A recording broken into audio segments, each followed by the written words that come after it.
¿cierto? Respecto al humanismo del Renacimiento, pero también del cristianismo en la cristiandad de la Reforma. Y hemos hablado de ciertas eras, las hemos llamado eras como épocas, que han sido influenciadas por estas dos corrientes de pensamiento. Entonces, ahora sí, retomando, hemos hablado después del Renacimiento y la Reforma, hablamos de el tiempo de la era revolucionaria y hablábamos cómo fue influenciada por ideas tanto de reforma, pero también por ideas de humanistas. Y hablamos principalmente, como de pronto si no recuerdan todo lo de la era revolucionaria, clave de la era revolucionaria, la Revolución Francesa, básicamente. O sea, es súper clave esa parte en la historia, porque hablábamos de qué es lo que sucede cuando queremos imitar a naciones cristianas, como en el caso de Escocia, Inglaterra, Suiza, pero sin los principios de Dios, sin Dios. O sea, querer tener la libertad de la reforma, pero sin Dios. Eso era básicamente lo que estaba intentando hacer Francia y eso produjo más esclavitud. Y fue el caso de la Revolución Francesa, que en vez de producir libertad, produjo sangre, caos, tiranía, muerte. Entonces, y lo mismo que por consecuencia, una de las cosas que más adelante sucede fue la Revolución Rusa, perdón, la Revolución Comunista de Rusia. ¿Listo? Entonces, como a grandes rasgos, un poco esto en lo que hablábamos, que es muy importante también recordar que la causa de esto fue que quisieron buscar la libertad, pero sin la base que es Dios. ¿Listo? Y luego llegamos a la era científica, que fue la clase pasada, donde hablábamos de qué es lo que sucede. Bueno, no, en la era revolucionaria también hablamos de las consecuencias buenas que tuvo la reforma y veíamos los cambios de gobierno, por ejemplo, la influencia que tuvo en los gobiernos, en las formas de vida, en los pensamientos de las personas en general. Y cómo produjo mucha libertad, pero también también cómo el humanismo produjo muerte. Y la era científica también, en estos tiempos estamos haciendo el paralelo de lo que sucede cuando seguimos los pasos de la reforma y de lo que sucede cuando seguimos los pasos del humanismo, ¿sí? Y en la era científica hablábamos de estos hombres que impactaron mucho la historia, y que para ellos Dios no era algo sobre lo cual, o sea, ellos no ponían en duda, perdón, la idea de Dios, sino que Dios era su fundamento para todas las investigaciones y observaciones que hacían de la creación y pues en su ciencia.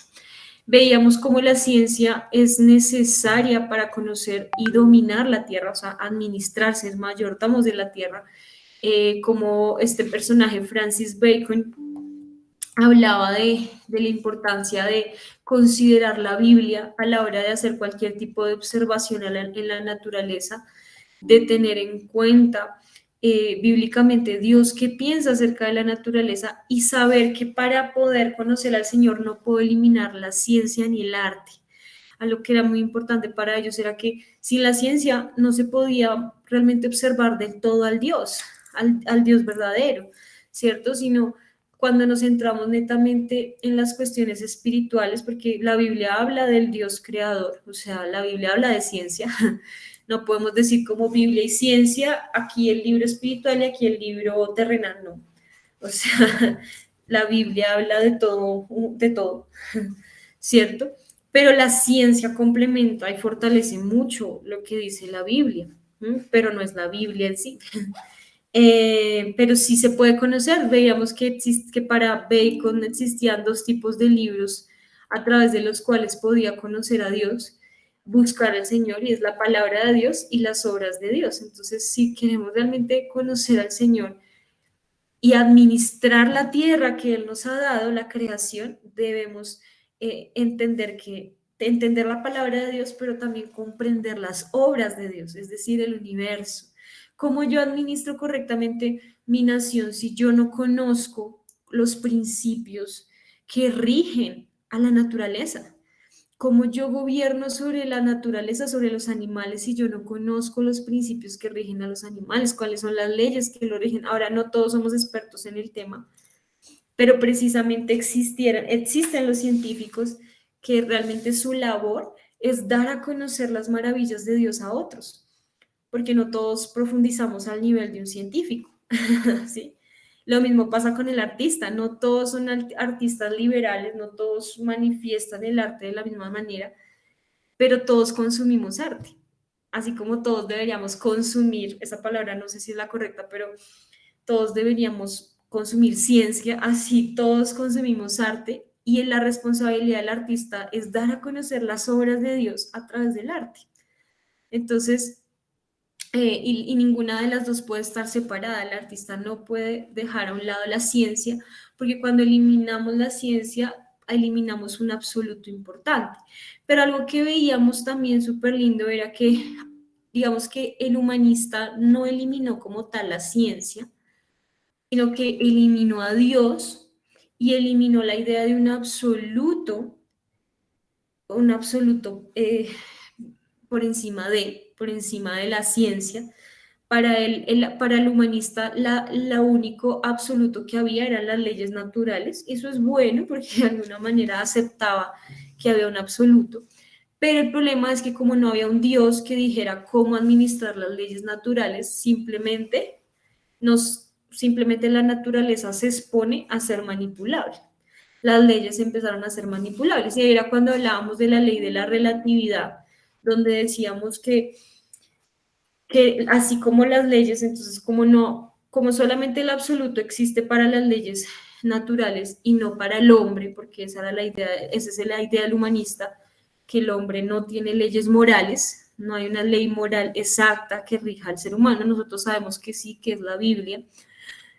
Moral, estoy hablando del comportamiento humano, de las decisiones, de la voluntad humana, que no tienen que ver directamente o sea, sí tienen que ver, pero no directamente con la ley natural. No es lo mismo la gravedad al sentimiento que yo tengo por mi esposo, ¿me debo entender? No se miden de la misma manera, no puedo medir la gravedad de la misma manera que mido el amor.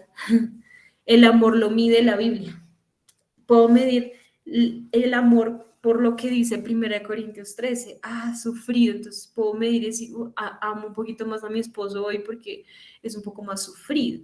Entonces, el humanista decía, no hay sencillamente leyes morales, entonces, básicamente, la ley natural, el hombre, o sea, básicamente el hombre se vuelve parte del universo como una parte, como un animal más, una parte, como si fuéramos un arbolito más del universo, de este mundo, una estrellita de este mundo. Entonces, las mismas leyes naturales nos pueden regir a nosotros. Y claro, obviamente las leyes naturales nos rigen a nosotros, pero no todas las leyes se aplican de la misma manera al hombre que al universo. Por ejemplo, la ley de la relatividad. Entonces el hombre dijo, como somos parte del universo, somos lo mismo, somos una misma masita, el hombre no es diferente al animal, el hombre no es diferente no hay una ley diferente para el hombre, entonces las mismas leyes naturales se pueden manipular y aplicar al hombre. Y eso fue uno de los grandes daños que hace el humanismo en la ciencia cuando se quita a Dios de la ciencia, que empiezan a manipularse y a mezclarse de esta manera.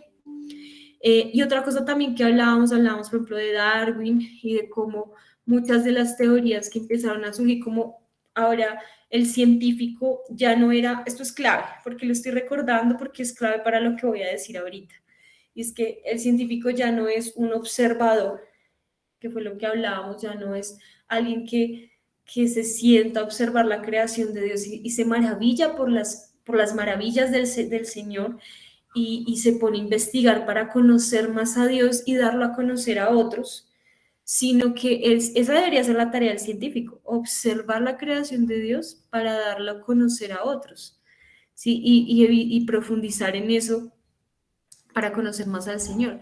Pero hoy en día la labor del científico no es ser observador, es ser observado. Y esa es la labor de todo hombre, no solamente en la ciencia, en el arte, en toda vocación. El hombre quiere ser observado, ya no somos observadores, ya no admiramos las maravillas del Señor para conocerlo y darlo a conocer, sino que ahora nosotros queremos darnos a conocer en nuestro razonamiento, en nuestro arte, en nuestra técnica, en nuestra propia teoría. Entonces surgen nuevas teorías humanas que se vuelven famosas, que gente que admira a Darwin de tal forma, pero a la final son huecas filosofías, huecas sutilezas, falsas filosofías y huecas sutilezas, y que han afectado mucho y deteriorado la humanidad. Si el hombre se vuelve una máquina, porque básicamente es como un animal más, no razona, no tiene ley moral, simplemente anda por la vida como un microbio, no sé, pienso yo, un animalito. Entonces, en ese sentido, pues es una máquina. Entonces no hay nada que lo rija como algo bueno o malo. No hay un estándar de bueno o malo. Todo es al azar, ¿sí? Entonces, por ejemplo, aquí empieza a deteriorarse el valor de la vida. Hablábamos, por ejemplo, del tema de Hitler y cómo fue influenciado por las ideas de Darwin al creer que no, había una raza superior y había una raza inferior. La supervivencia del más apto, que es la teoría de Darwin, entre otras cosas que hablábamos. Entonces, eso es como lo que quería recordarles. Listo. Hoy vamos a hablar, y con esto es como, aquí marcamos como casi que un fin de la edad moderna y un comienzo de la edad contemporánea. ¿Vale? Todo esto que está hablando, estamos hablándolo en un rango de entre el siglo XVI al siglo XVIII, más o menos. Entre todo lo que sucede con la reforma del Renacimiento en sus inicios y todo su desarrollo, porque no desapareció de la nada, sino fue una transición, hasta más o menos la Revolución Francesa. Estamos hablando más o menos en ese periodo de tiempo. ¿Listo? Bueno, ya van a darse cuenta por qué se llama la era sin razón. Aquí voy a hablar muchos términos filosóficos, entonces les pido tenerme mucha paciencia y estar muy atentos en esto. Hasta el siglo XVIII, ¿sí? Hasta el siglo XVIII, los filósofos practicaban la filosofía de esta manera. Les voy a hacer un ejemplo. El filósofo humanista, esto creo que lo alcancé a introducir la semana pasada. El filósofo humanista investigaba la razón, investigaba la verdad, porque recuerden que la idea del humanismo es que el hombre ahora es autónomo y no necesita de Dios, y no necesita de valores, principios, no necesita de absolutos, sino que ahora el hombre es autónomo, entonces busca la verdad en sí mismo, en su propio razonamiento. O sea, y recuerden, por eso surgió la ilustración, porque ahora el hombre y el razonamiento es el centro de la humanidad, del pensamiento, de todas las cosas. Entonces, los filósofos hasta el siglo XVIII eran filósofos que buscaron la verdad, o sea, ellos seguían buscando los absolutos. Ellos se negaron a creer que el absoluto era Dios y la Biblia, pero ellos seguían buscando la verdad. ¿Por qué creen que buscaban la verdad? Les pregunto, chicos, ¿por qué creen que una persona busca con fervor la verdad? Mientras ustedes piensan, permítanme un momentito.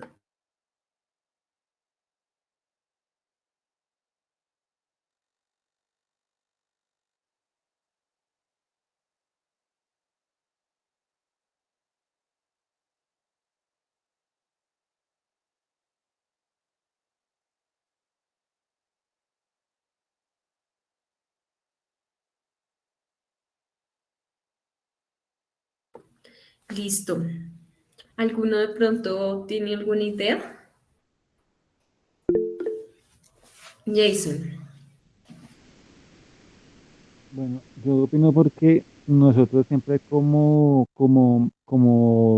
seres humanos, siempre tendemos como a pensar y a buscar respuestas de dónde venimos nosotros, de dónde empieza todo.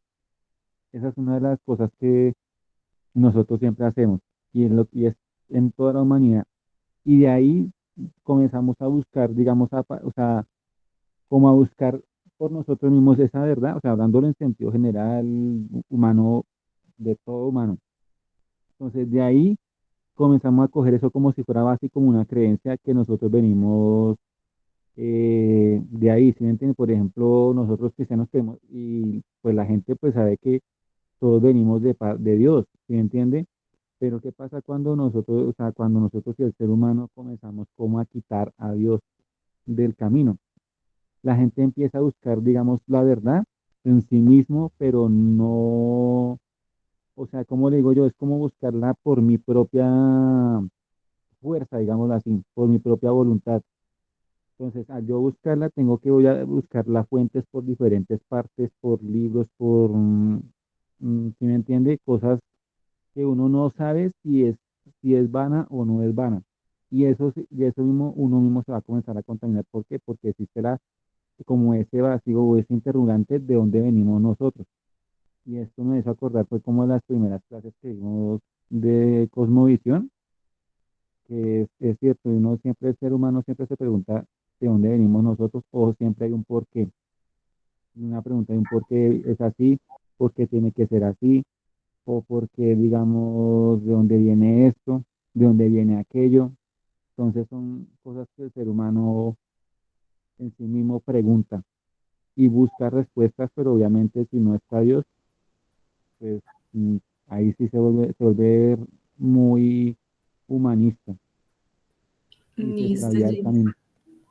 Súper, gracias. ¿Alguien más?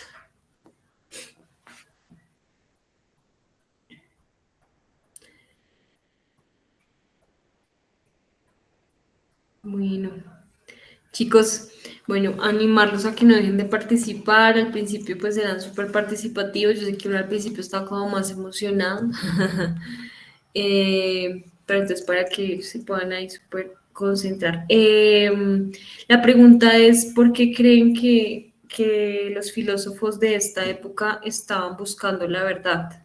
Esa es como la pregunta que les está realizando. No, no te afanes por escribir todo lo que está acá. Escribe lo que más te llame la atención mientras vamos charlando. Eso suele pasar, Salo. Se estaba hablando de que estos filósofos buscaban la verdad en sí mismos, buscaban la verdad. Entonces la pregunta era ¿por qué buscan esa verdad? ¿Por qué esa necesidad de buscar la verdad? No sé si alguien más. Listo, bueno, si alguien de pronto está escribiendo lo puede enviar al chat, mientras tanto yo voy a ir hablando. Y algo que sucede mucho y bueno, Jason tocó un tema y es que el hombre siempre tiene una necesidad de responder esa pregunta de dónde vengo, por qué estoy en la tierra, para qué vine al mundo. Y es muy importante que sin Dios es una pregunta que se hace mucho más grande. No que cuando estemos con Dios no haya esa pregunta, claro que no, claro que la hay, pero es respondida con mayor facilidad. De hecho, para los hombres y los científicos de la Reforma, como lo hablábamos anteriormente, para ellos no había un conflicto en el por qué. Ellos no veían el paisaje y se preguntaban de dónde vino esto y quién lo creó. No, para ellos era claro que era Dios, que había un creador del universo y que había una mente creadora, ¿sí?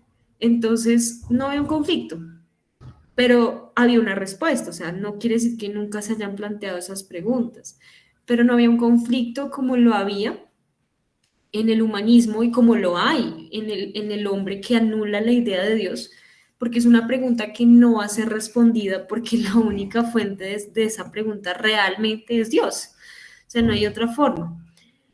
Ok, súper. Y aparte que algo que dice Yulita dice de pronto porque había un interés en conocerlo todo y de manera inmediata. Y también aplica mucho el contexto, porque vamos a llegar a ver un poquito más de esto. La próxima clase va a ser un poco más claro este tema cuando veamos la otra parte de la historia. Pero algo que, algo que caracteriza mucho a este punto de la historia, porque está marcado por el Renacimiento, es el interés del ser humano en investigar, o sea, hay un interés profundo de estudiar, por la influencia en parte de la filosofía clásica, por la influencia también de la Reforma, o sea, hubo gran parte de influencia en de la Reforma, y también porque hubo mucho tiempo sin hacerlo, ¿cierto? También la Edad Media, no, yo les he dicho, no quiere decir que en la Edad Media no hubo, no se investigó, pero sí hubo un interés mayor en esta época de la historia. Por acá dice Salomé, tal vez porque simplemente no la conocían y era tan fácil que la querían, que lo querían complementar. Sí, sí, sí, mi Salo, sí está bien, sí, pues por lo querían. Porque es que recuerda que ellos anularon la idea de Dios, o sea, ellos simplemente dijeron Dios no es la verdad y empezaron a buscar la verdad en otros lados. Entonces, simplemente pues no se negaban completamente a conocerla. Esteban.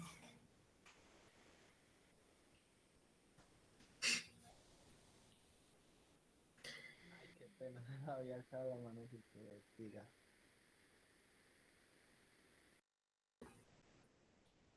Perdóname que se te escuchó muy pasito.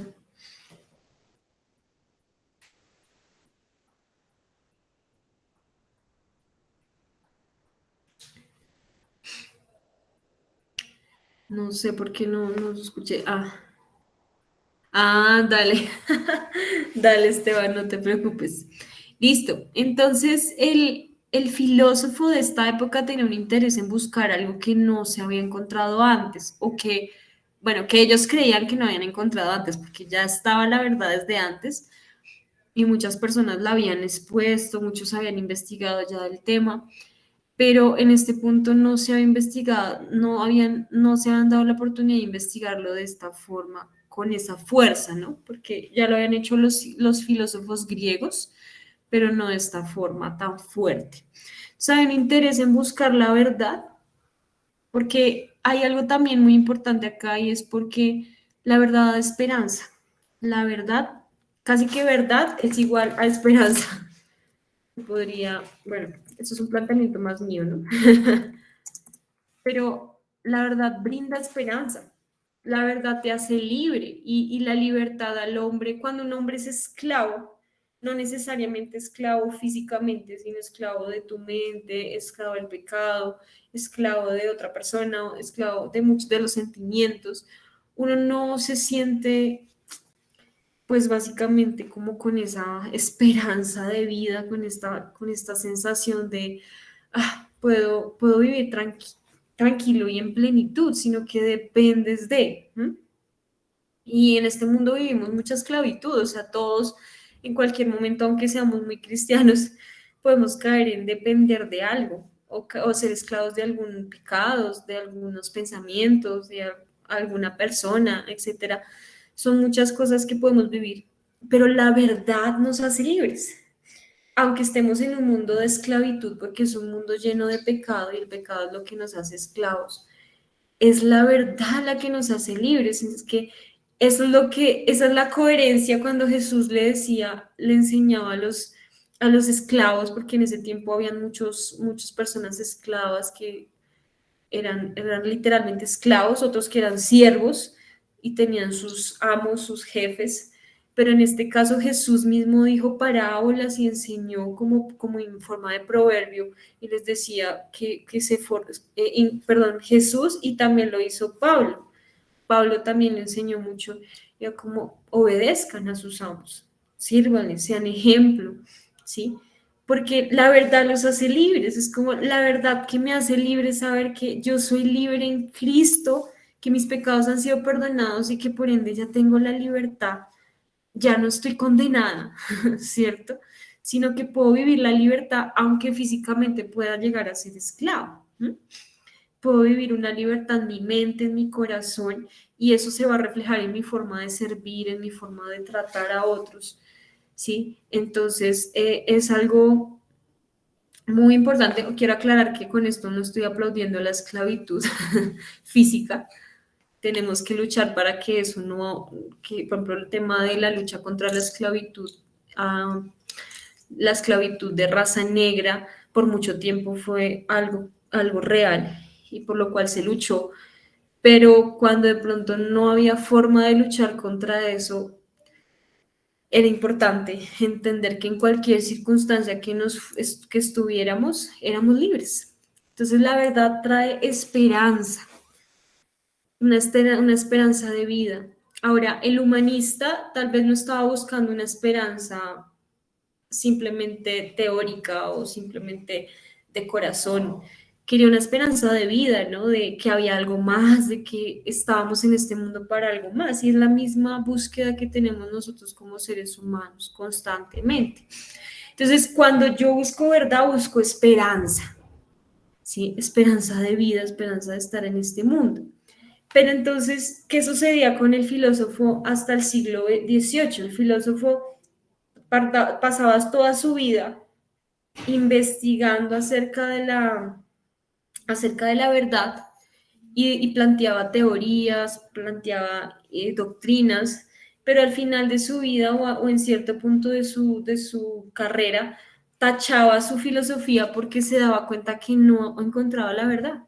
Era como que todo lo que había escrito lo tachaba en cierto modo y decía, esto es falso, porque no hallaba la verdad, no hallaba esperanza, no había un absoluto. Y entonces, ¿qué le quedaba? Esperar. Lo único que le quedaba a ese filósofo era esperar que el siguiente filósofo hiciera, si la encontrara, buscara la verdad y la encontrara. Y así fue como un ciclo donde el filósofo iba buscando la verdad, no la encontraba, entonces seguía el siguiente filósofo buscando la verdad. Entonces, no sé si se han dado cuenta, pero muchos de los filósofos eran discípulos del filósofo anterior o eran o estudiaban al discípulo anterior, aunque no lo conocieron, como, ay, entonces este tuvo como referente a Aristóteles y el otro tuvo como referente a René Descartes y así, perdónenme chicos, un momento.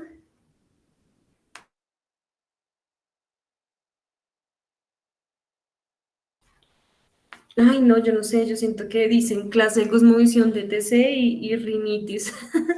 Me da rinitis. Este, sí, total, Esteban, tal cual, porque son seguidores del anterior y siempre como que el discípulo buscaba o el que está o el aprendiz cuestionaba cosas de su maestro, intentaba mejorar buscando una verdad absoluta y se quedaban mucho en teoría, simplemente en planteamientos que no eran absolutos, que simplemente podían ser o no ser verdad. Y pues eso no da esperanza. A mí no me da esperanza que me digan podría ser. No, a mí me da esperanza que digan esto es cierto. La verdad es que Dios ha venido a darnos vida eterna, que Cristo ha venido a darnos vida eterna. O sea, wow, esa es la realidad, que Cristo murió por ti, no que de pronto murió por ti, no, que de verdad murió por ti.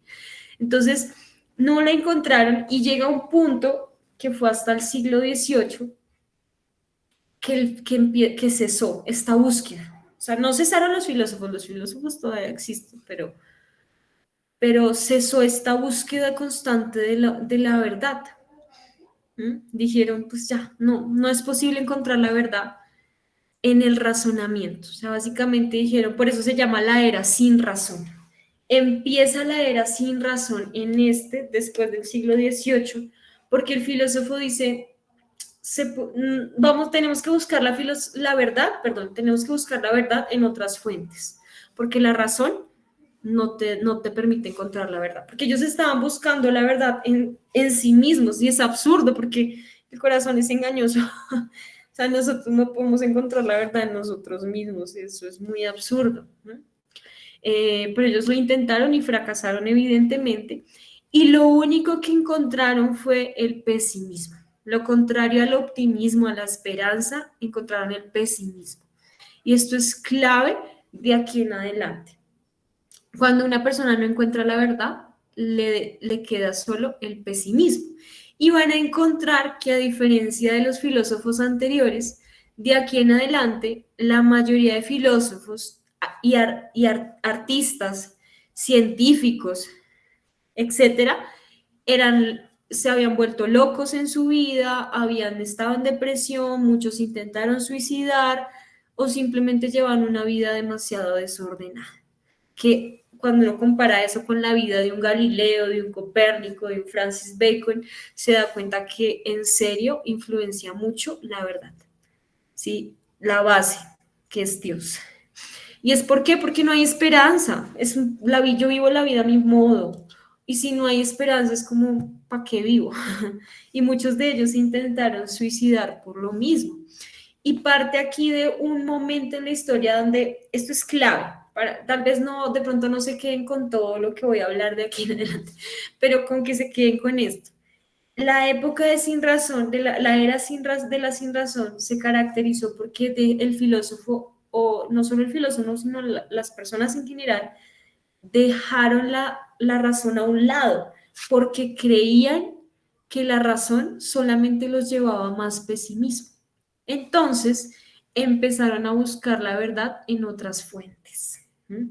Y es en este momento en donde empiezan a surgir filosofías como la filosofía existencialista, ya voy a hablar de eso, no tienen que anotarlo todavía, más adelante lo voy a tratar un poquito más. Filosofías más idealistas, se podría llegar a decir de esa manera, y realistas también en algunos puntos. Filosofías que empezaron a buscar la verdad ya no en la razón, sino en otras fuentes, de pronto espirituales, experimentales. Por ejemplo, surgen mucho filosofías empíricas, por ejemplo, el empirismo en la filosofía.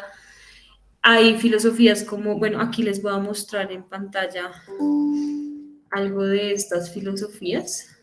Espérenme si la tengo acá, sí, acá.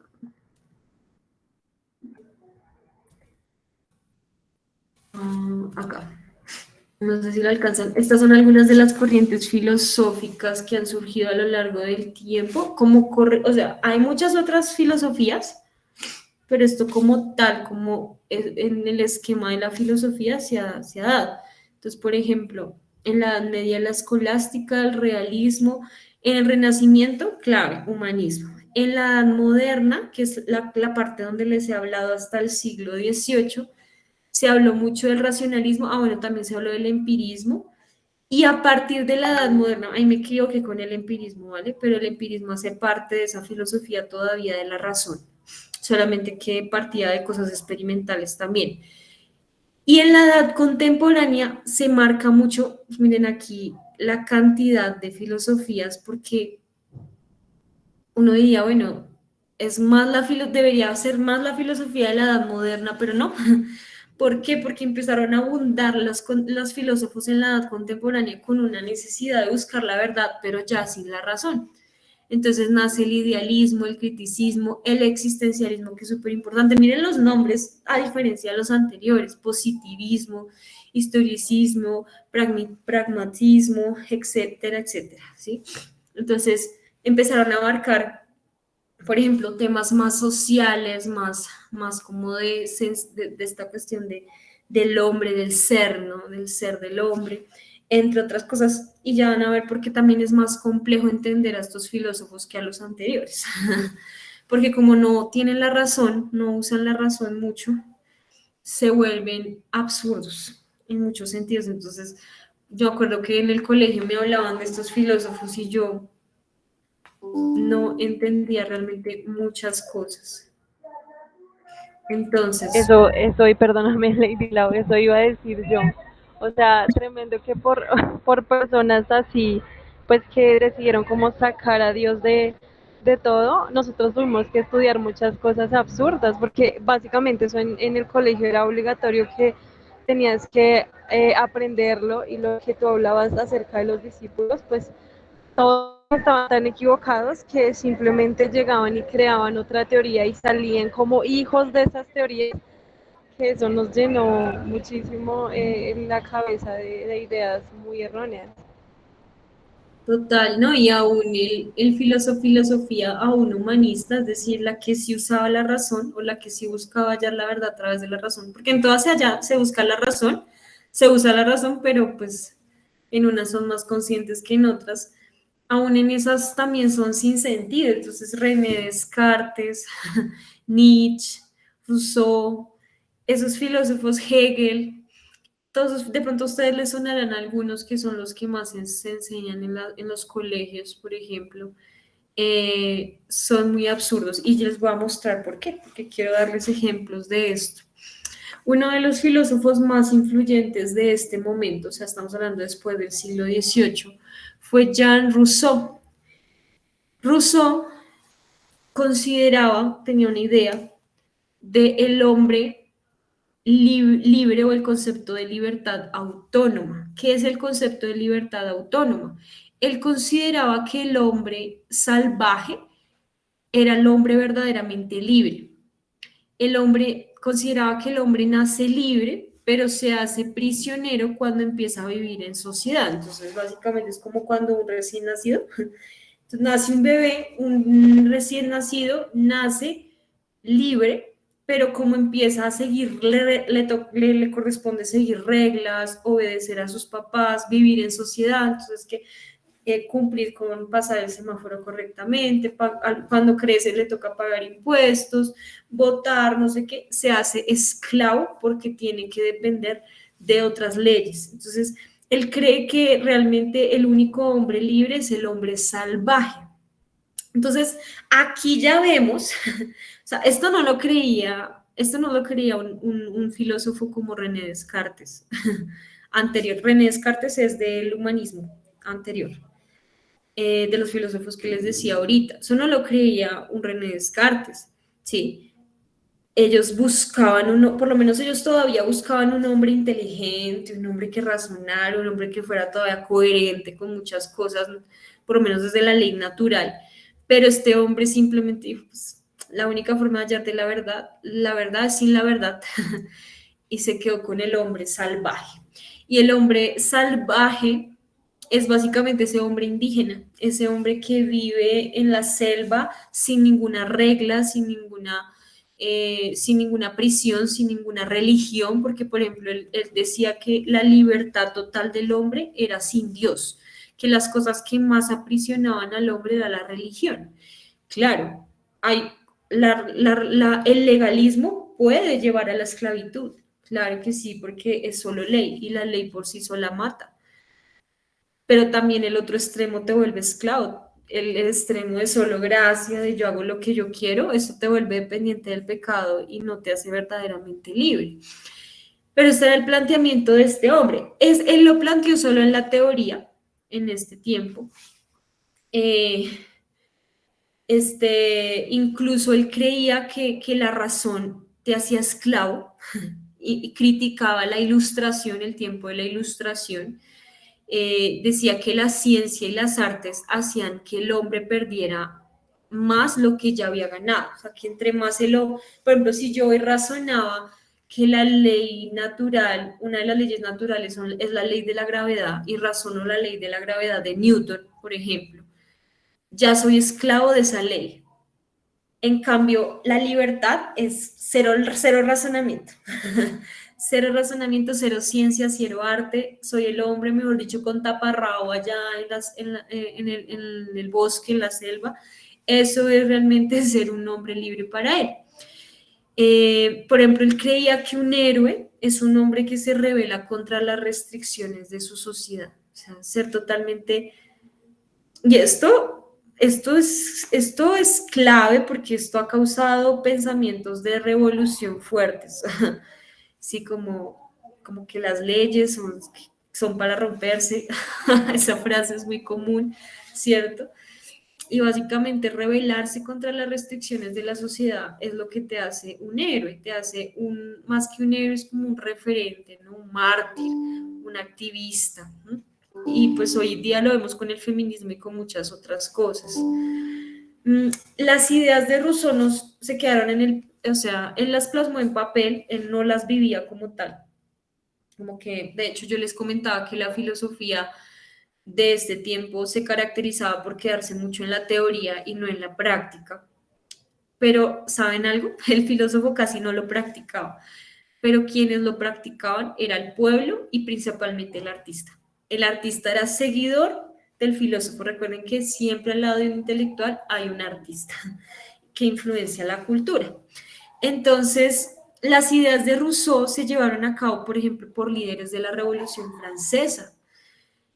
Esto fue a finales del siglo XVIII y él influenció por esta idea de ir en contra de las restricciones. Eso fue básicamente la idea de la Revolución Francesa, de vamos a acabar con la opresión, con la tiranía, y aunque en parte eran principios de la reforma, o sea, buscaban la libertad, lo hicieron realmente sin Dios, sin los principios correctos.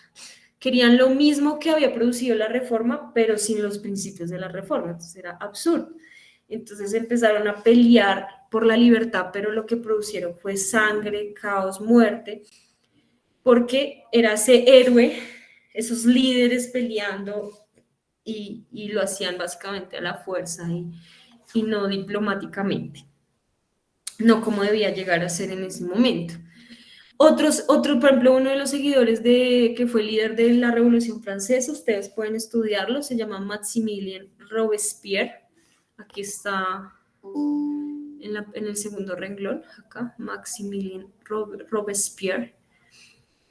De pronto ese apellido, de pronto les suena.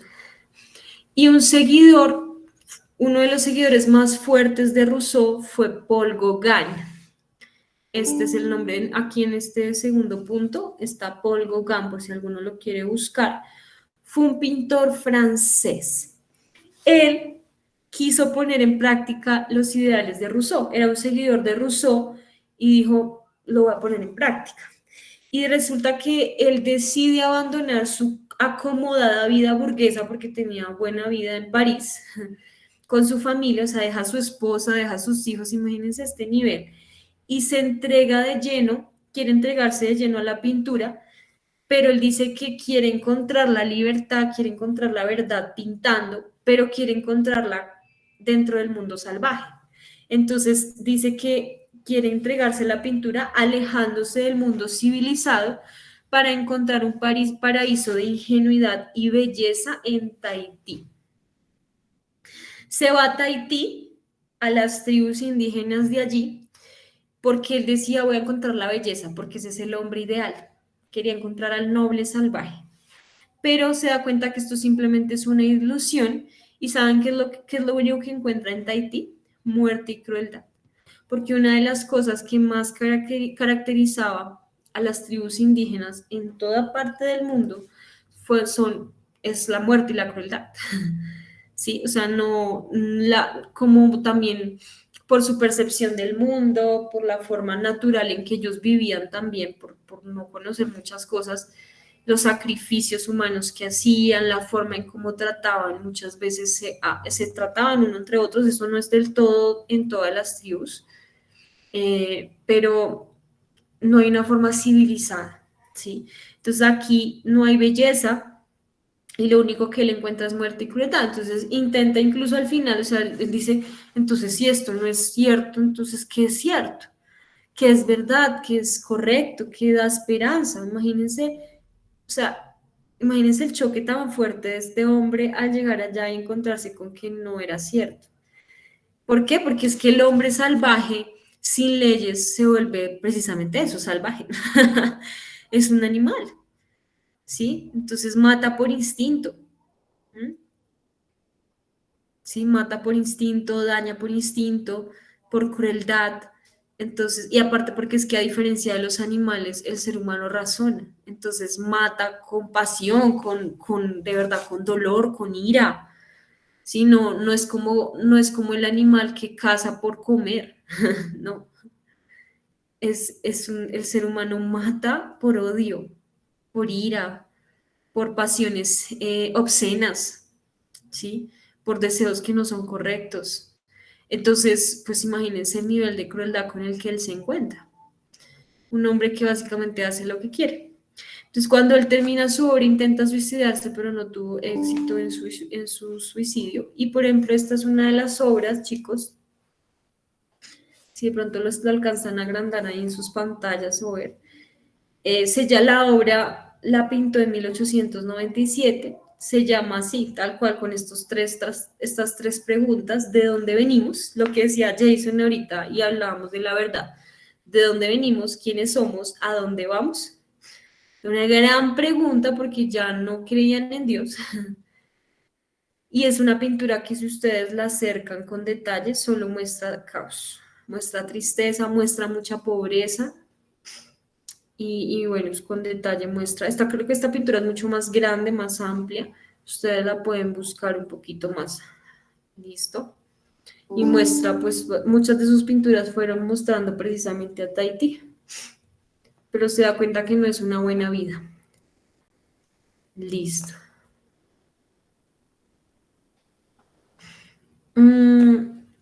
¿Hasta aquí vamos bien?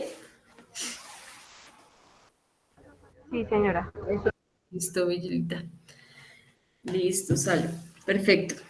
Hay otro seguidor que a diferencia de, por ejemplo, de Márquez, perdón, de Paul Gauguin, que fue el anterior, el que se fue para Tahití.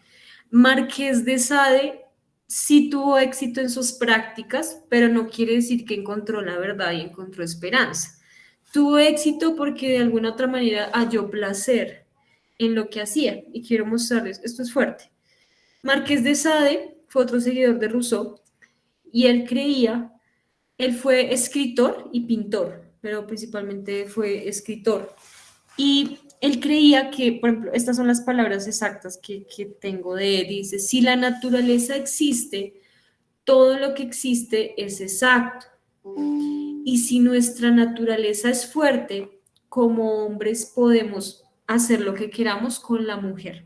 Eso es fuerte. Recuerda lo que hablábamos de la teoría de la evolución de Darwin, donde hablábamos del desarrollo del más fuerte, del que sobrevive el más apto. Esa es una ley animal, ¿sí?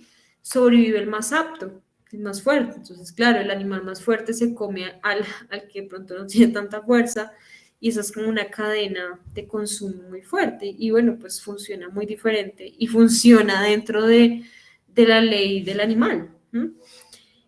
Pero recuerdan que la ciencia simplemente quiso mezclar las leyes de la naturaleza con las leyes humanas y decir, si aplica a la naturaleza, aplica al hombre, que les decía ahorita, eso es delicado.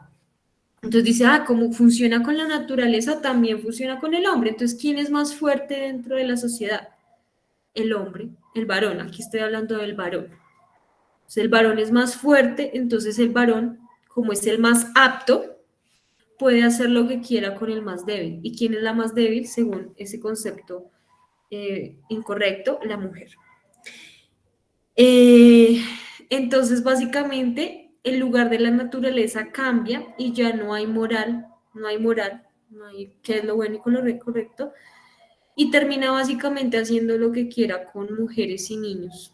Era un hombre demasiado la palabra es obsceno, la palabra no sé cómo expresarlo, es grotesco, es cruel.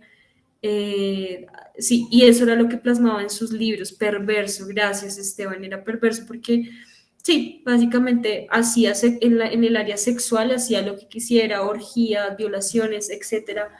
Fue muy fuerte porque él lo vivía y eso le generaba placer, eso le generaba placer. Entonces él decía, sí, yo me siento libre, pero a la final de su vida, él sí se suicida, Marqués de Sade se suicida, porque a la final esto no lo llenaba, o sea, esto no va a llenar a nadie, esto es cruel, esto es antinatural.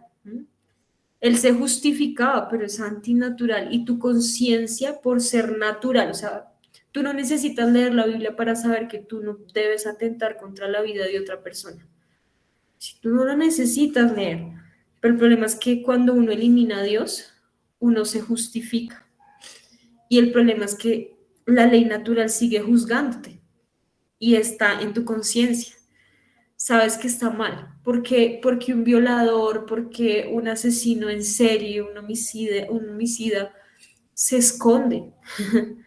Sí, bueno, en parte porque lo están persiguiendo, obviamente, pero en parte, en gran parte porque sabe que está mal, sabe que no estuvo correcto. Y de hecho, en varias cosas que he visto, uno que ve por ahí documentales, documentales de asesinatos en serie, no todo el tiempo, pero he visto, Y una de las cosas que hay en común es que al principio hay conciencia. O sea, la primera vez que sucede no es como que algo que ellos disfruten.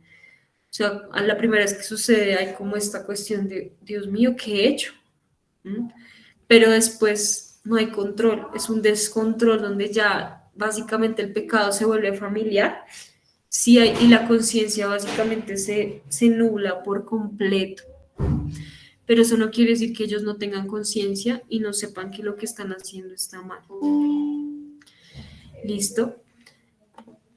A diferencia de estos artistas, porque les estoy hablando, no, aquí yo no les quise la verdad mostrar pinturas de él, pero, pero ustedes pueden igual investigar un poco más de Marqués de Sade.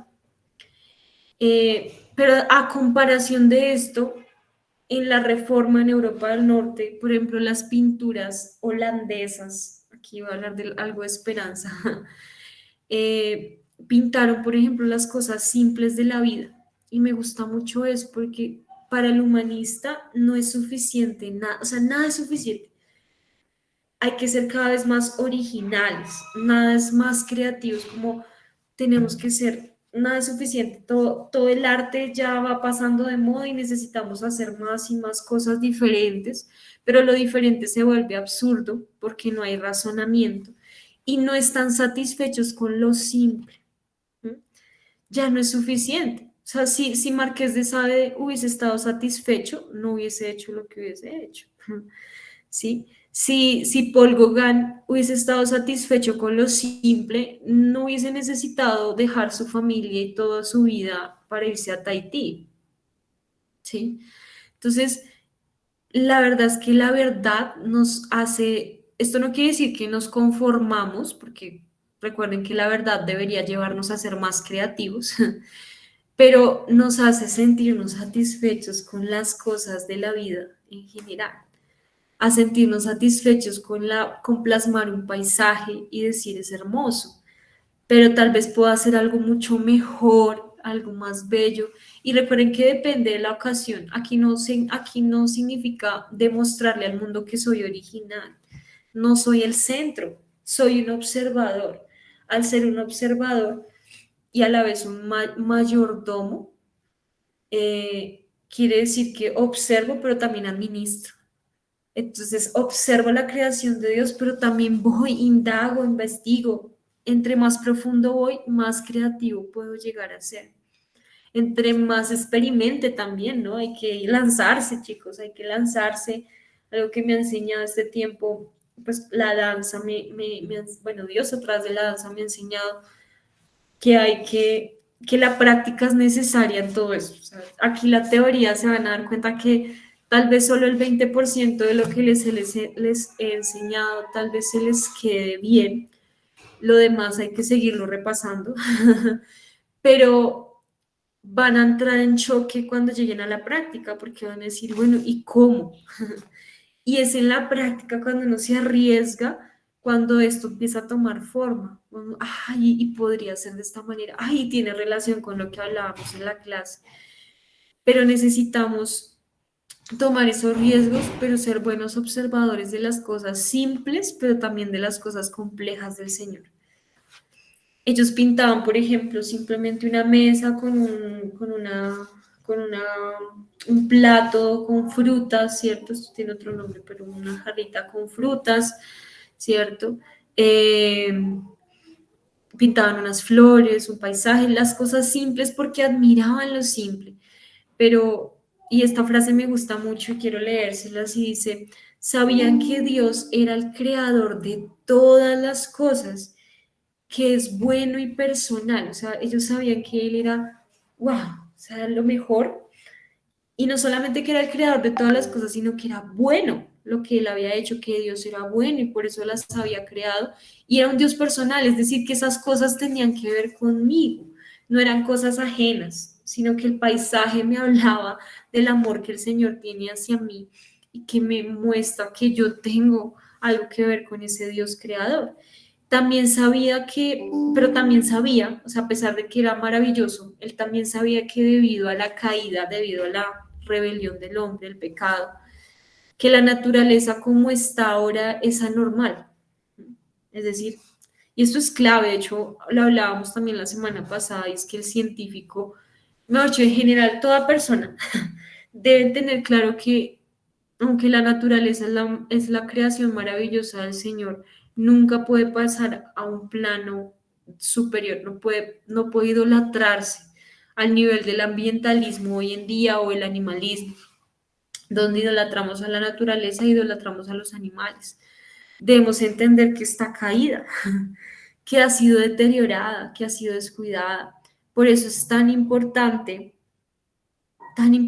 recuperar la ciencia, volver al arte, para darle el valor que le corresponde, entendiendo que yo domino sobre la creación. Y suena feo, pero sí, administro, soy mayordomo. La creación no está por encima de mí. Por ende, no se puede poner como la medida de lo bueno. Es decir, si la naturaleza está caída, ha sido dañada por causa del pecado, yo no puedo poner a la naturaleza como una medida de lo bueno. Por eso necesito del Señor, porque la naturaleza está lastimada también, ¿sí? Cuando pasa esto, entonces, pues, cuando yo pongo a la naturaleza como la medida de lo bueno, mejor dicho, lo top, empieza a ver, no hay diferencia entre la crueldad y la no crueldad, que fue lo que pasó con Marqués de Sade. No hay diferencia como la naturaleza actúa así, entonces yo actúo así, y entonces puedo justificarme esto. Entonces, no hay diferencia entre lo que es cruel y lo que no es cruel. ¿Hay alguna pregunta hasta aquí, chicos?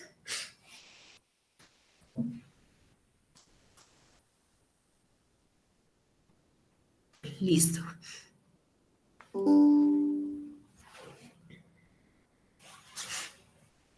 Continúo entonces.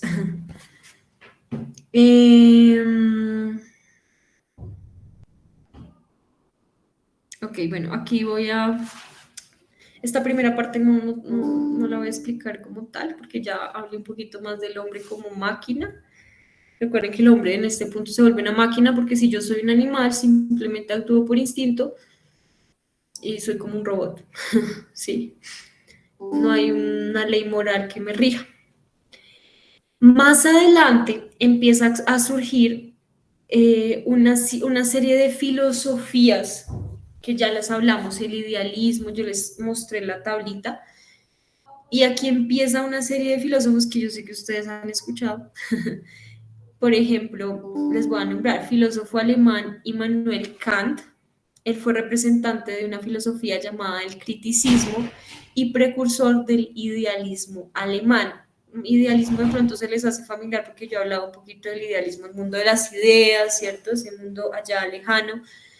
Y algo que busca mucho el idealismo es buscar la verdad a partir de esas ideas, esas experiencias espirituales de alguna manera, sin necesidad de lo material, sin necesidad de la observación de la evidencia.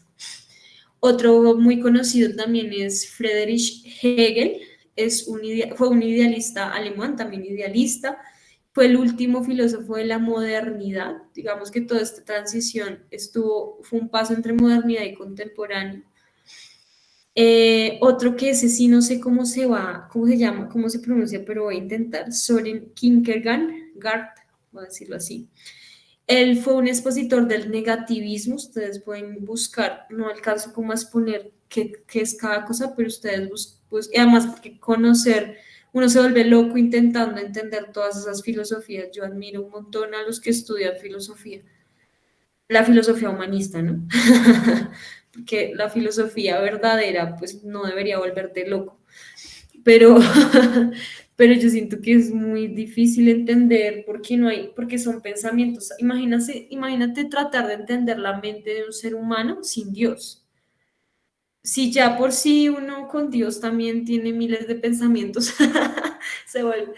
la mente del ser humano sin Dios es un caos, porque empieza a darle sentido por aquí, por allá, y no hay una línea del tiempo, no hay algo que conecte, una línea narrativa, sino que todo es como al azar. Entonces, como, espérame, pero ¿de dónde salió esto? ¿Y por qué estás diciendo esto? Y por eso qué difícil es entender estos pensamientos. Estos filósofos, especialmente estos cuatro filósofos, estos tres filósofos que acabo de nombrar, lucharon con el problema de la unidad de la razón. ¿Qué es el problema de la unidad de la razón? Ellos sabían, ellos tenían claro que había una unidad de ciencia, que es lo que yo les hablo del absoluto. Es decir, aquí y en la China, la ley de la gravedad es la misma. Esa es la unidad de la razón en la ciencia. Es la misma. La ley de la relatividad de Albert Einstein es la misma. No cambia. Lo que sí cambia es la ley moral. ¿Sí? No es lo mismo la forma en como culturalmente hacemos amigos aquí en Colombia a como los hacen en África o qué sé yo. ¿Mm? Es muy diferente, además porque depende también de temas culturales. Lo que ellos intentaron buscar en la unidad de la razón también, ellos intentaron buscar la unidad de la razón también en la filosofía, porque todos los filósofos pensaban diferente. ¿Sí? Lo que pensaba Kant era extremo a lo que pensaba Hegel, bueno, no extremo, pero era diferente. Y ellos intentaban unificar la razón en la filosofía. Eso es lo que ellos estaban buscando, darle un sentido a la filosofía. Y aparte, porque en ese momento la filosofía se tornaba muy social en el sentido de que intentaban darle sentido a cuestiones morales. Sí, o sea, la ciencia se centra en cuestiones naturales, pero la filosofía se centra mucho en cuestiones prácticas, de la vida diaria, el amor, ¿cierto? Las relaciones, el sentido de vida, para qué existo, para dónde voy, para qué estoy aquí en la tierra. Entonces intentaban unificar. Entonces, que si aquí, por ejemplo, pensamos que venimos del mono, que en el otro extremo del mundo también piensen lo mismo y que todos y que nadie dude de eso. Eso era lo que ellos intentaban hacer, pero eso es imposible. Eso es imposible porque estamos hablando de seres humanos que tienen voluntad, ¿sí? Y que la vida, lo único que le da, o sea, es imposible que lo hagamos nosotros como hombres, ¿no? Dios ya lo hizo. La Biblia unifica todo eso. Hay un solo libro que puede unificar la razón en la filosofía y es la Biblia. El mismo valor aquí, el mismo valor en China. Se aplica de la misma manera. Se acopla a ciertos contextos, pero era el mismo principio. Ellos simplemente no resolvieron el problema, fracasaron en esto. Me avisan si esto no fue tan claro de la unidad de la razón. Y aquí básicamente ellos simplemente dicen, ok, simplemente la verdad es relativa. No hay forma de unificar.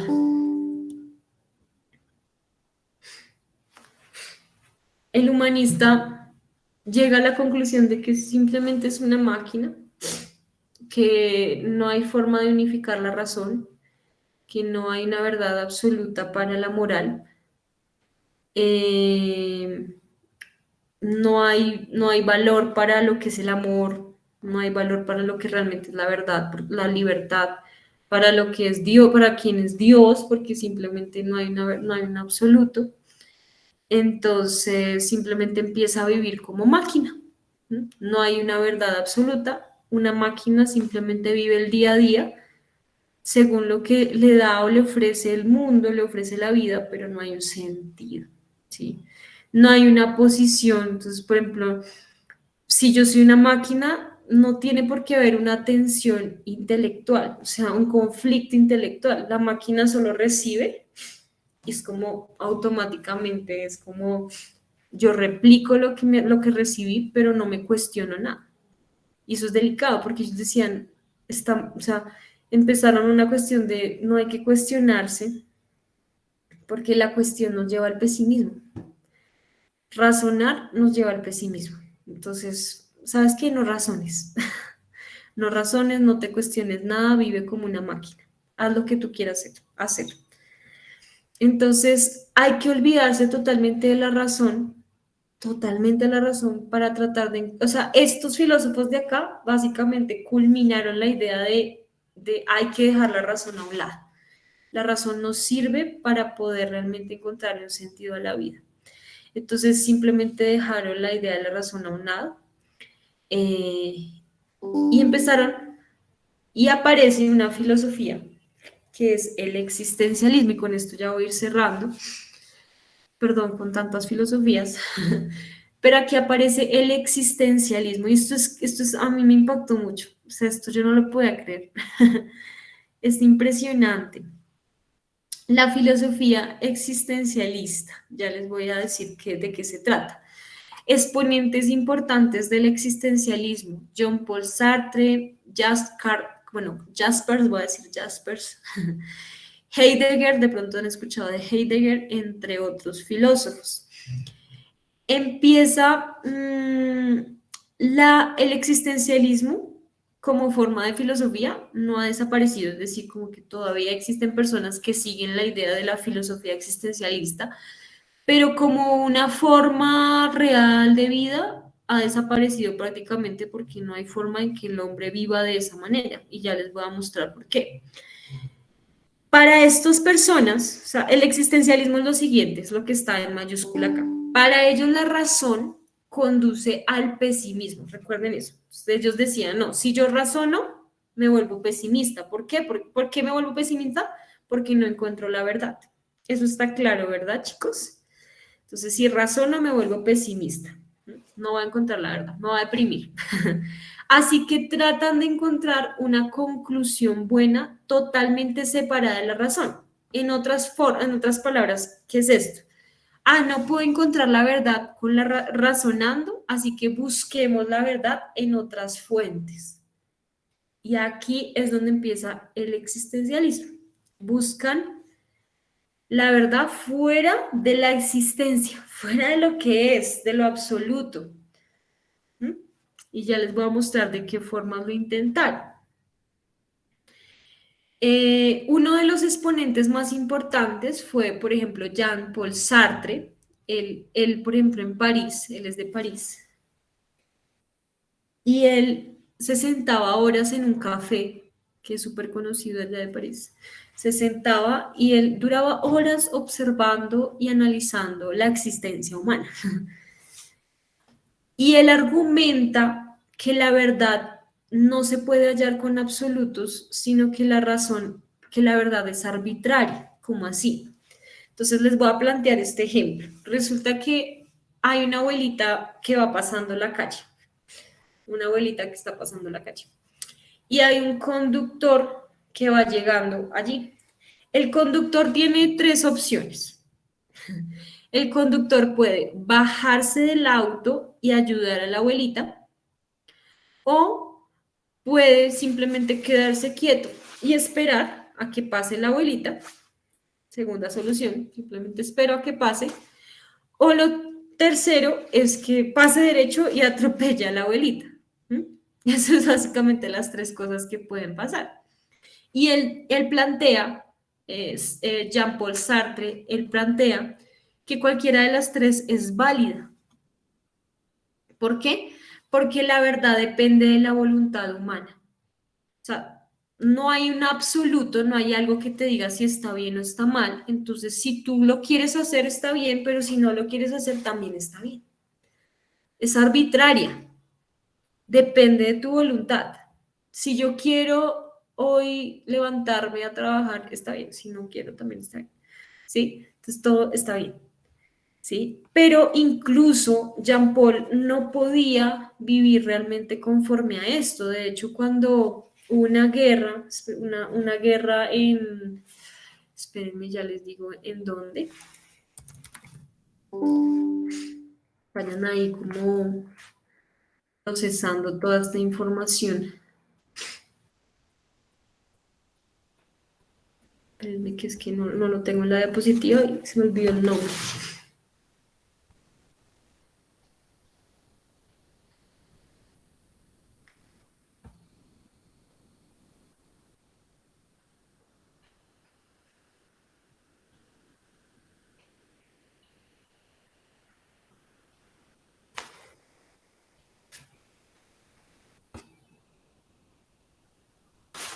Espérenme porque esto está un poquito lento, pero ya casi.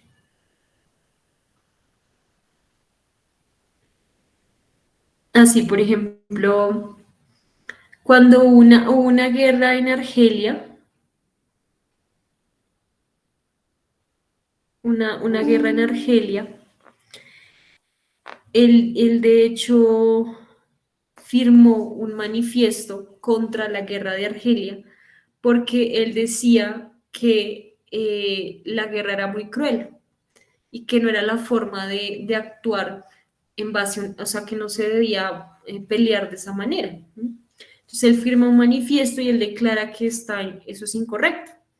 Eso es contradecirse porque él básicamente está diciendo como si, ¿qué hace, qué lo hace a él decir que es incorrecto si no hay una base moral?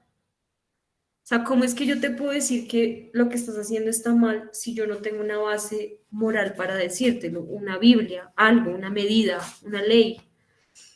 Entonces, él mismo se contradice porque él mismo decía como la ley es arbitraria, depende de la voluntad de cada hombre, entonces estaría bien la guerra argelina. Estaría bien porque si ellos quisieron hacer la guerra así, pues entonces en base a la idea existencialista de Jean Paul, entonces está bien. No sé si me estoy haciendo entender con esto, pero sencillamente no es posible, es contradictorio. Entonces él dice como la verdad depende de la voluntad humana, de si yo quiero o no ayudar a la abuelita. Sí, eso es básicamente el planteamiento de él. Esa parte está clara de...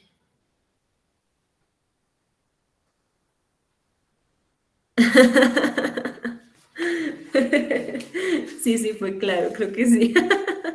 Está solo. Listo, creo que los demás también, si no hablen ahora o callen para siempre. Jason, Sí, eso totalmente, y esa idea creo que a nosotros como seres humanos nos pasa.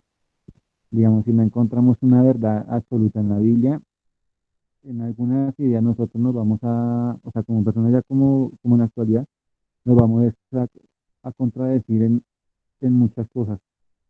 Entonces, yo creo que esta idea, lo que dice la profesora Laura, no se ha ido, o sea, del todo no es que se haya ido, pero es la voluntad, digamos, lo que él decía en esa época, eso depende, digamos, es como la voluntad, digamos, o sea, lo que él decía es la voluntad de la persona, si quiere, digamos, hacer esto, si no lo quiere hacer, pero está bien, pero yo creo que más de uno le preguntaba, pero ¿cómo así?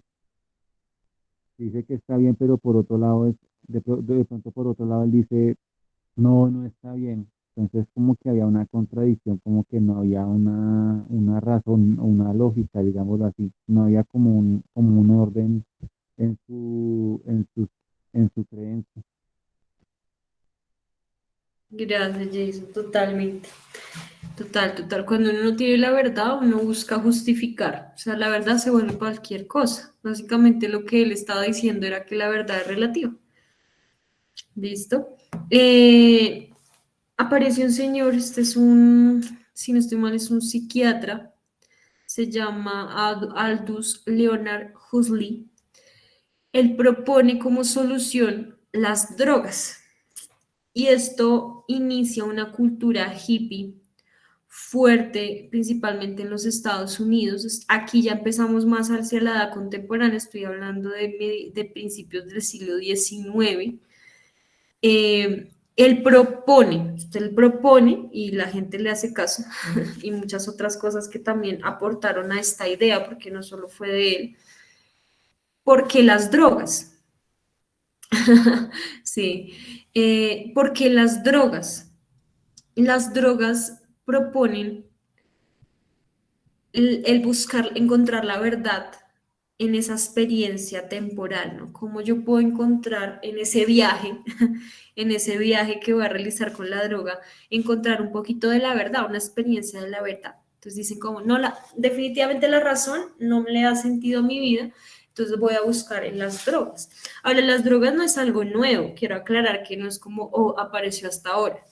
No, las drogas ya habían existido, aparte por temas de medicina y demás, pero en este punto se empieza a hacer fuerte, o sea, culturalmente masivo, o sea, masivo. El tema es cuando se hace masivo. ¿Mm? Y cuando se vuelve un tema cultural, o sea, como parte de, entonces empiezan, la gente es parte de mi vida, es mi forma, es un estilo de vida, ¿no? En gran manera. Luego viene, esto me impactó mucho, luego viene la música psicodélica, no sé si ustedes habían escuchado de ese término, o esa música la ven, o sonido psicodélico, ustedes pueden buscar por WhatsApp, por internet. Permíteme terminar la idea, Jason, ya te doy la palabra. Por internet, sonidos psicodélicos y van a encontrar un montón. Y lo que hace la música psicodélica es que empieza, bueno, utiliza unos sonidos basados también en música oriental, en cierta parte, pero bueno, esto lo sabrán un poquito más los músicos que yo, y es que dan una experiencia similar a las drogas. Entonces dicen como, para no consumir drogas, la música psicodélica. Y esto nace y esto le da paso a algo llamado el rock psicodélico. Y eh, de hecho, gran parte de esta música influencia más adelante otros estilos, como lo que es el rock. No del todo, no estoy diciendo que ahora toda la música tenga sonidos psicodélicos, pero mucha de esta intención, por ejemplo, la música, mañana más la próxima clase vamos a hablar de eso en la otra parte de la historia, pero vamos a mostrar, por ejemplo, vamos a hablar de cómo esto influencia la música al azar y busca que la gente simplemente como que se desaparezca, como que se desprenda del mundo real, que viva un sueño, ¿no? Porque la realidad es mala, la realidad no te da esperanza, la realidad es cruel, la realidad está llena de enfermedades, conflictos, guerras, violaciones, ¿cierto? Entonces la gente quiere salir y aquí, por ejemplo, tiene mucha influencia el entretenimiento. El entretenimiento es una forma donde tú te sales de tu realidad, te metes como una droga, o sea, se vuelve adictiva y te absorbe, o sea, ni siquiera te edifica, porque el arte debería más bien edificarte, llenarte, decir, uff, salí como con ánimo, ¿cierto? Como que, uff, esto me edificó, pero te absorbe, parece que te absorbiera y tú sales más cansado, más agotado. Y es como una droga, necesitas de más, más, más para poderte sentir satisfecho porque la vida no tiene sentido. ¿No? Entonces, total, es una adicción, pero sin drogas. De hecho aquí, creo que ahorita lo voy a hablar, pero de hecho aquí algo que sí dice Salomé es que la psicología tiene mucho que ver también en esto y se vuelve de alguna manera una manipulación donde el hombre empieza a depender de algo para ser feliz, para sentirse pleno. ¿No? Ahora sí, Jason, algo cortico porque ya vamos terminando, ya se nos fue el tiempito.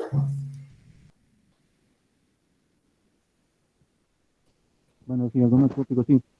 Yo diría que yo sí escuché mucho esa música.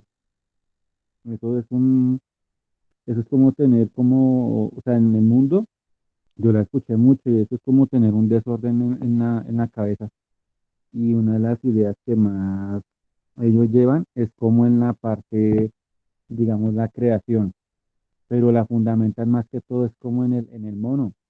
Digamos, el hombre viene del mono y bueno, y el resto de filosofías que entran ahí porque ellos tenían como una filosofía muy pesimista.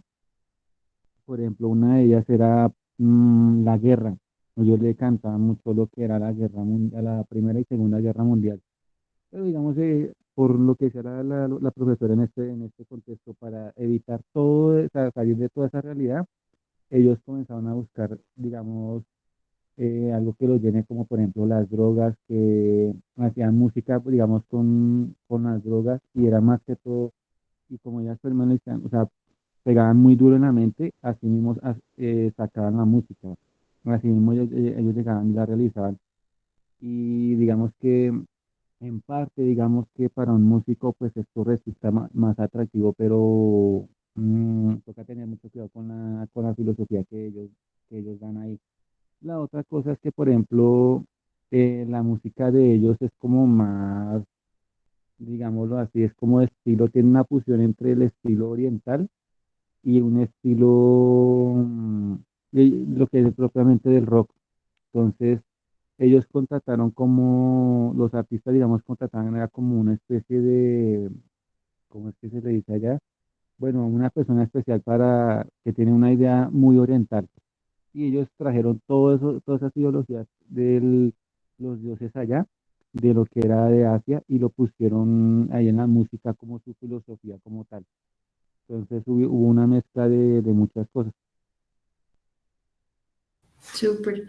Y que tú decías ahorita es que la influencia de la música oriental es muy clave. O sea, de hecho, creo que yo se los comenté la semana pasada, no recuerdo, pero las corrientes filosóficas y científicas, también artísticas orientales, no han tenido tanta influencia como las occidentales. O sea, estoy hablando de Asia, de África, no han tenido tanta influencia porque se han centrado mucho en ese ámbito meramente espiritual. Y ellos sí de verdad han tomado muy en serio el animismo.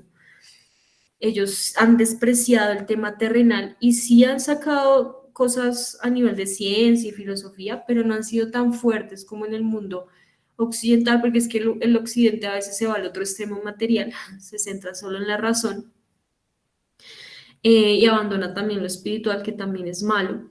Pero una de las cosas que sí ha influenciado el ámbito oriental es el tema espiritual, en muchos sentidos, porque ya vamos a ver un poquito de eso. Ya voy terminando, que se me fue un poquito el tiempo, pero aquí empezaron a buscar otras alternativas, ya la música, o sea, ya empezaba a no hacer suficiente nada, nada me da respuestas a la vida, al sentido de mi vida, entonces empiezan a buscar religiones orientales. No sé si han escuchado, pero hoy en día está muy de moda ser parte de la nueva era, todo temas de nueva era, ¿sí? Practicar yoga, está muy de moda ser parte de esas religiones, volverte hinduista. Uf, eso se suben personas que practican el hinduismo al Transmilenio a vender libros. Eso no se veía tanto, o sea, sí estaba, pero no se veía tanto antes. Ahorita, pues con todo el tema de las redes sociales, la gente se mete en eso porque está buscando un sentido. Yo a veces digo, pero la gente dice que nosotros estamos locos sin vea. La gente cree de verdad en eso y es cierto. Entonces buscaron otra verdad, pero sin la razón. Y quiero decirles algo, el cristianismo cayó en esto. El cristianismo cayó durante el Renacimiento, me voy a volver un poquitito atrás. Durante el Renacimiento, el cristianismo se mezcló con el paganismo de Tomás de Aquino. ¿Recuerdan a Tomás de Aquino? El que mezcló la Biblia con la filosofía de Aristóteles y que a causa de él se produce el Renacimiento, parte del Renacimiento.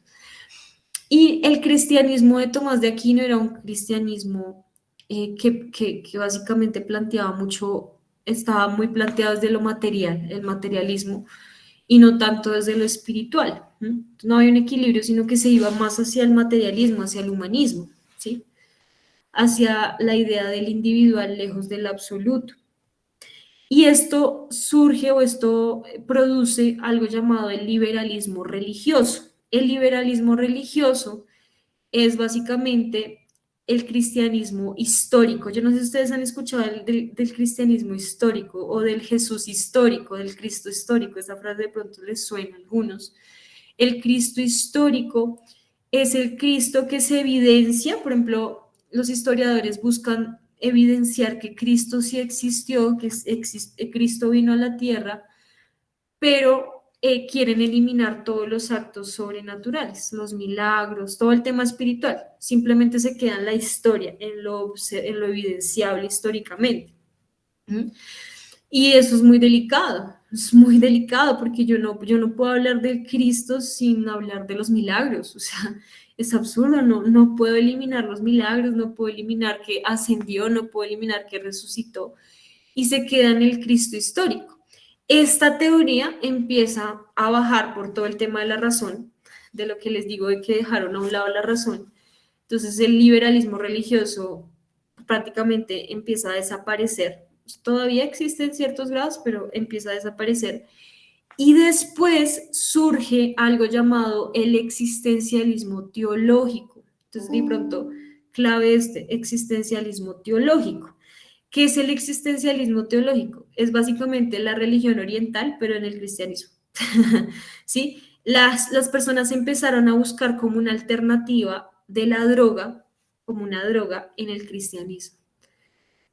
¿Sí? ¿Y cómo es el existencialismo teológico? Es el cristianismo que se te presenta meramente espiritual, pero abandona todo el ámbito de la razón y de lo terrenal.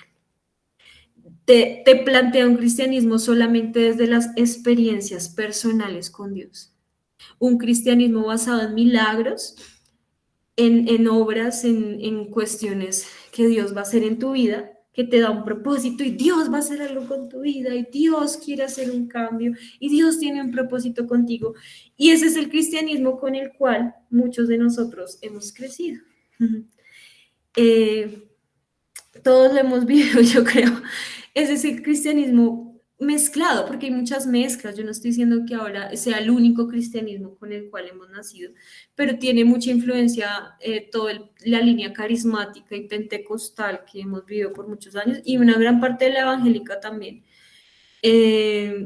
Gracias a Dios, una gran parte de nuestra influencia es de Estados Unidos y tenemos un reflejo de reforma fuerte, pero nosotros somos, se nos vino por este lado también de la influencia española y francesa, todo ese humanismo, y hemos tenido mucha influencia a raíz de estas ideas, de un cristianismo que dice, recuerda lo que yo les hablaba de la iglesia, en vez de hacer frente a la razón, en vez de decir, no, venga, el humanismo está cogiendo fuerza, tenemos que hacer algo, la iglesia se encerró, no toda, pero una gran parte, y eso fue un deterioro muy fuerte de la iglesia en Europa y en el mundo. Entonces dice, solo se empezó a centrar en temas espirituales porque la razón ya no tiene sentido. Satanizaron la razón, entonces las ciencias del diablo, razonar, tú tienes el espíritu de Grecia si razonas, ¿sí? Cosas así, suena chistoso pero real, esas cosas las dicen, las enseñan. Y tú no puedes razonar, tú simplemente tienes que seguir lo que te dicen, ese es un extremo. O es este extremo también de todo es amor, paz, no sé qué, vamos, amémonos todos, el Señor nos ama y nos tiene un propósito. Y esa es la forma en cómo predicamos, ¿no? Entonces, Cristo te ama, no nos atrevemos a decirle a nadie, arrepiéntete. Ahora tampoco es el extremo de estar gritando, arrepiéntanse todos, pero el arrepentimiento es parte esencial del discurso bíblico, del evangelio del reino. Es esencial. Sin arrepentimiento no puede establecerse el reino de Dios. Sin arrepentimiento una persona no puede aceptar a Cristo. Entonces, estamos en un cristianismo que acaricia el pecado y que abraza como que a todo el mundo y chévere y tolera y empieza a tener muchas experiencias, ¿no? Se basa mucho en esas experiencias que llevan como la droga. No sé si les ha pasado, pero si yo no siento a Dios, entonces Dios ya no me ama. Si yo no sentí, a mí uno está pendiente de si el pastor me va a predicar, ay Dios que me ponga las manos porque pronto lloro, porque Dios puede sanar, porque no, que vino el profeta de tal lado, ay que me profetice. Uno está pendiente y depende como una droga. Uno depende como una droga. Y esas cosas, ahora, no necesariamente el existencialismo teológico es una doctrina como tal ahorita, pero sí tiene una influencia, o sea, no va a decir, ay, no, esa iglesia es existencialista teológica, no, pero tiene algo de influencia cuando nos metemos solo en el ámbito espiritual. Y bueno, tengan cuidado también con el otro extremo, ¿no? El legalismo también es muy malo, cuando solo hablamos de pecado, pero no hablamos de la gracia. Entonces, esta es como un poco... bueno, ya cerrando lo que hablábamos el día de hoy, perdón que me pasé de tiempo hoy, hace 8 días terminamos antecitos, pero bueno, quería como cerrar con esto, decirles que debemos tener cuidado con dejar la razón a un lado, la razón no puede idolatrarse, pero la razón es una de las fuentes, por las cuales podemos conocer al Señor, pero la razón que se aplica a la Biblia, ¿no? No la razón por sí misma. Y los sentimientos son buenos, las experiencias son buenas, no quiere decir que no pueda haber llanto, no pueda haber gozo, ¿no? Pero es un fruto de conocer la verdad. No es algo meramente emocional, que ese es el tema con el existencialismo teológico. ¿Listo? Listo, chicos, eso sería todo por hoy. De verdad, muchas, muchas gracias por su tiempo. Eh, y bueno, por hoy cerramos. De verdad, mil gracias y bueno, nos vemos la próxima clase. Ya nos faltan 2 partes de la historia. No alcanzamos a hablar de la tarea. Porfa, les pido un favor importante. Necesito que esta semana me envíen un adelanto de la tarea, de lo que hablamos. Ya yo les envié los puntitos al WhatsApp, entonces que me digan la mentira